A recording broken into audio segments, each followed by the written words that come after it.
আসসালামু আলাইকুম সবাইকে। বাইন মাছ এমন একটা মাছ, এটা নিয়ে কিন্তু অনেকে মিশ্র প্রতিক্রিয়া রয়েছে। কেউ খেতে চায়, কারোর খুব পছন্দ, কেউ খেতেই পারে না।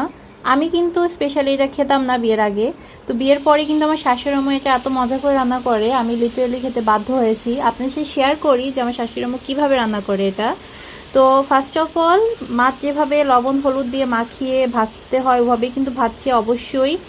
আর কড়াইটা কিন্তু উত্তপ্ত গরম হতে হবে যেন মাছটা নিচে না লেগে যায়। তো এভাবে কিন্তু একদম পোড়া পোড়া করে মাছটা ভেজে নিতে হবে। তাহলে কি হবে, বাইন মাছে কিন্তু একটা এক্সট্রা স্মেল আছে, একটা সাদা টাইপের কষ বের হয়।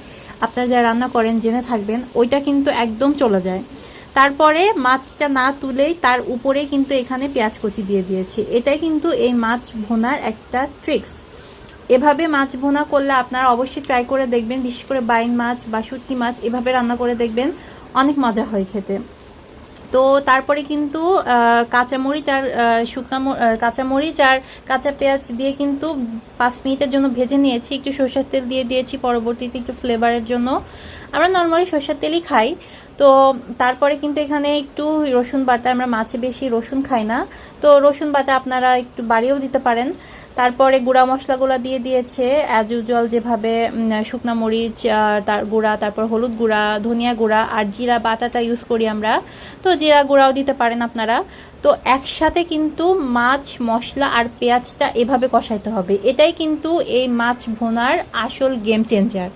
এভাবে কিন্তু নেড়ে নেড়ে কষাইলে কিন্তু বাইন মাছে যে একটা এক্সট্রা স্মেল থাকে ওটা একদমই চলে যায়। আর এই জন্য এটা খেতে অনেক মজা হয়।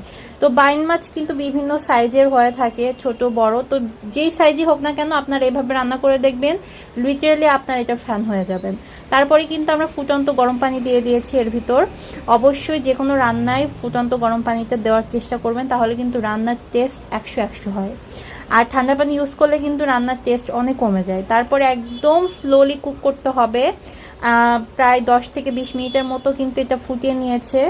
তো এটাই কিন্তু মাছ ভুনার আসল ট্রিক্স, যে অবশ্যই মাছটা ওভাবে কষাইতে হবে। আর লাস্টে কিন্তু একটু ধনিয়া পাতা দিয়ে নামিয়ে ফেলতে হবে, আর উপর দিয়ে একটু জিরা গুঁড়া, ভাজা জিরা গুঁড়াও দিতে পারেন। তো এভাবে অবশ্যই ট্রাই করে দেখবেন, যে কোনো দিন নাও খাইছেন বাইন মাছ, অবশ্যই এটা ফ্যান হয়ে যাবেন আর আমাকে ফিডব্যাক দিবেন। সো আজকে এই পর্যন্তই, আল্লাহ হাফিজ।